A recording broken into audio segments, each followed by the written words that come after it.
Russell has our first don't get caught. He says, after hearing about Fast Mail on MacGeekGab, I gave it a trial and then decided to use it as my mail app with a paid subscription.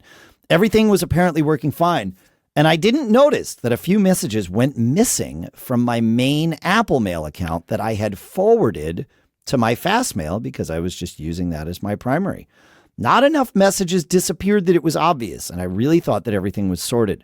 But before long, some important emails did not get delivered, and it caused me to miss a couple of deadlines with real financial consequences. That's not good.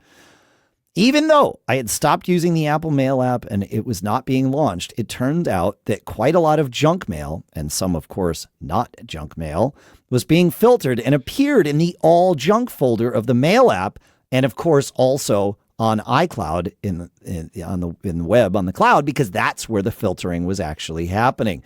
But it did not get forwarded to Fastmail for it to filter.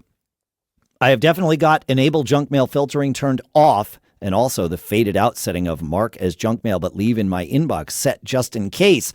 But on iCloud, there are no rules which have been set. So if you are using a third-party mail service for Apple Mail and forwarding your Apple Mail account there, it's a good idea to check the junk mail folder on the web interface of the forwarded service, or by opening your mail app or something that's subscribed to that account. This is not just limited to iCloud Mail. I've had this issue with forwarding Gmail accounts to somewhere. I've gone in on Gmail and made a rule that says if junk, do not move to the junk folder. And Gmail will even warn you and say, this is going to pass through all the spam.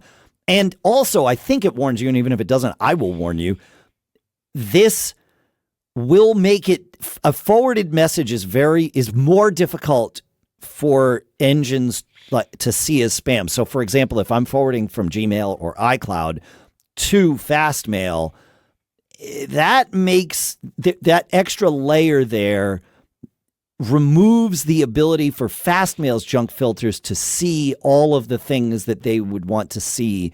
And so you wind up getting more false negatives and false positives because it's missing some of those signals that it's not hearing directly from the mail server.